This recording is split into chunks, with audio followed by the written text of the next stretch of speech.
Fears over Russian space-based indiscriminate weapons. Will Russia pursue nuclear weapons in space? Russia launched a satellite with the designation Cosmos 2576 from its Plesetsk Cosmodrome in North Russia on May 16, 2024, and its launch led to the United States' response in the United Nations on May 20, 2024. According to U.S. Ambassador Robert Wood, this launch was likely a counter-space weapon capable of attacking satellites in low Earth orbit. Low Earth orbit is where most reconnaissance satellites are located, but also includes the Hubble Space Telescope, the International Space Station, commercial imaging satellites, and the Starlink satellite constellations, to name a few. Cosmos 2576 is also in low Earth orbit and is in the same orbital plane as the U.S. Keyhole spy satellite designated USA 314. The Russian launch of Cosmos 2576 and others like it has significantly raised concerns that the weaponization of space is close to becoming a new reality. The Outer Space Treaty of 1967 currently has 115 countries as party to the treaties, as well as 22 others who have signed but have not received final government approvals in their respective countries. The U.S. and the Soviet Union signed the treaty in 1967. The Russian Federation assumed it after the dissolution of the Soviet Union in 1991, and China signed it in 1983. It forbids the deployment of nuclear weapons in Earth orbit, on the moon or its orbit, and on any celestial body. Though not specifically designated, the parties have generally accepted and followed the idea that Earth's orbit would be free of weapons. In October 2006, President George W. Bush administration signed a significant revision to the United States national space policy. The revisions did not call for the weaponization of space, but they did state that the U.S. Air Force Space Command, now the U.S. Space Force, can take military action in space to protect U.S. space assets and deny space to a U.S. adversary. This includes ground-based systems that can target satellites in space, as well as orbital defense systems. The United States has been judicious in applying this new policy to avoid a space arms race, but it did open the door for the U.S. and its adversaries to explore the weapons option. Both the U.S. and the Soviet Union had explored orbital and ground-based weapon systems to attack targets prior to 2006. For example, the United States developed and tested the ASM-135 ASAT anti-satellite missile in the 1980s, which an F-15 Eagle fighter jet would carry and launch. In September 1985, the United States conducted the first successful use of this weapon against the U.S. SolWind P-78-1 solar observatory at an orbit of 345 miles or 555 kilometers above the Earth. The United States destroyed the satellite before the congressional ban on U.S. anti-satellite weapons took effect in October 1985. The Soviet Union also had an anti-satellite program that had started work in the late 1960s and had a successful intercept of a test satellite in 1968. But the system was considered experimental and did not form into a weapon system on top of an ICBM until the early 1970s. The Soviet Union conducted tests on the systems from 1982 to 1982, and the weapon system was decommissioned in 1993.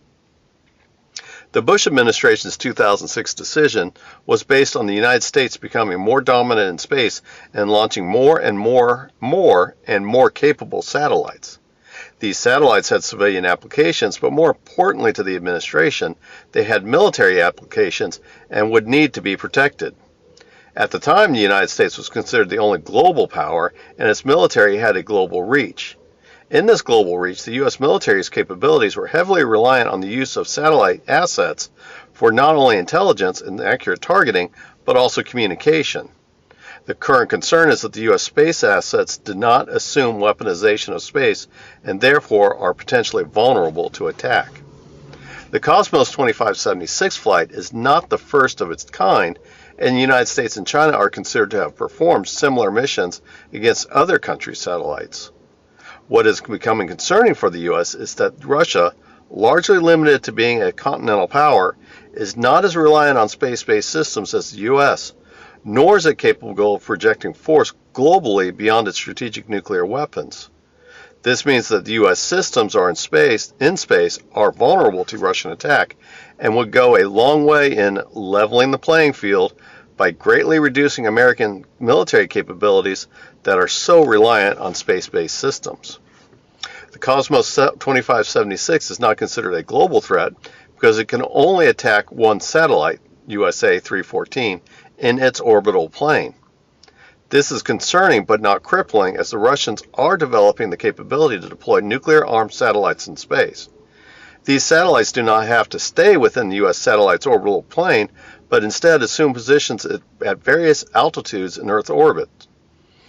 We refer to these weapons as indiscriminate counter-space weapons because they don't specifically target a particular satellite. If the Russians decide to deploy such a satellite nuclear weapons, they can keep them in orbit until a geopolitical situation arises and the Russians decide to use them. The nuclear weapons on these satellites aim solely at satellites, not at earthly targets. The nuclear blast can be effective in kinetically destroying satellites, but it is the non-kinetic use that is more concerning. The nuclear explosion can destroy satellite optics, but most concerning is the electromagnetic pulse, or EMP, that would destroy the electronics of any satellite within range, thus rendering them useless. The kinetic and non-kinetic effects would vary depending on the size of the nuclear warhead. As previously mentioned, the U.S. developed a satellite system that did not anticipate its inclusion in a weaponized space environment, rendering them susceptible to such an attack. Although some satellites have additional protection against solar activities that can disrupt electronics, it is unlikely that these can withstand an EMP attack unless they are at the very edge of the EMP effective range.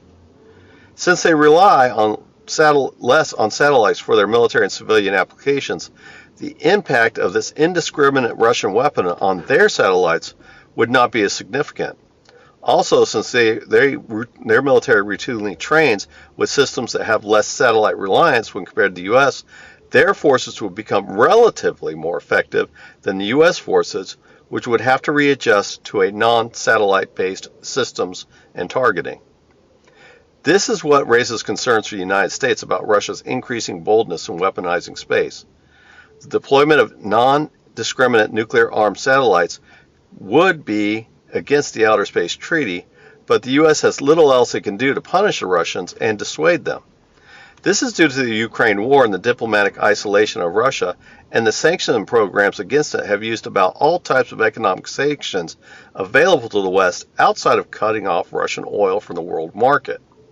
If the United States cannot dissuade Russia, it must pursue the costly option of bolstering passive defensive measures of U.S. space assets and or creating active defense systems against potential attacks, such as satellite intercept weapons.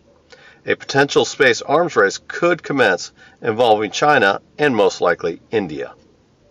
The United States could use one diplomatic lever to incentivize China to restrain Russia from pursuing indiscriminate space-based weapons.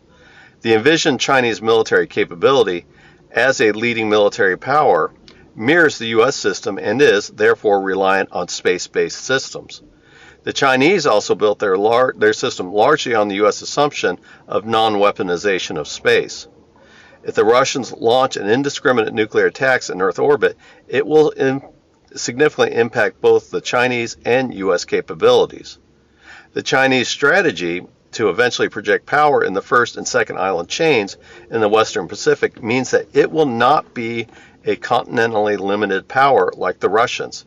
India, being a member of the BRICS and a significant buyer of Russian oil, could potentially exert pressure on Russia. That not so talked about issue is all the debris that such an indiscriminate attack would create, especially in low Earth orbit. The debris created by destroyed satellites and the loss of attitude control on satellites not kinetically damaged have great potential of creating so much space debris for years that no satellites could safely operate in low Earth orbit due to the debris strikes destroying new satellites, which would create more debris. It would potentially take years for enough debris to deorbit and burn up in Earth's atmosphere before low Earth orbit could be safe to use. Also, depending on the amount of debris, rocket launches may not be able to make it to medium or high Earth orbit because they cannot safely travel through low Earth orbit and all the debris. It is doubtful that the Russians would pursue such a course as part of their threatened retaliation against the West for their continued support of Ukraine against the Russian invasion. If war did come between the West and Russia, it would most certainly be used if Russia was able to fully develop the system. However, simply parking satellites in Earth orbit with the option of detonating them at some point in the future is well within Russia's technology, as they perfected the use of nuclear warheads and satellite operations as early as the 1960s. The Russians could decide to deploy the capability in retaliation and hold the world's satellites hostage to a Russian attack if it is provoked, and China and the U.S. could not do anything about it in the near term until they developed the ability of precision strike against Russian satellites simultaneously. Of course, this will lead to the Russians to deploy more satellites to counter the U.S. and potentially Chinese capability. Thus, space-based arms race will begin.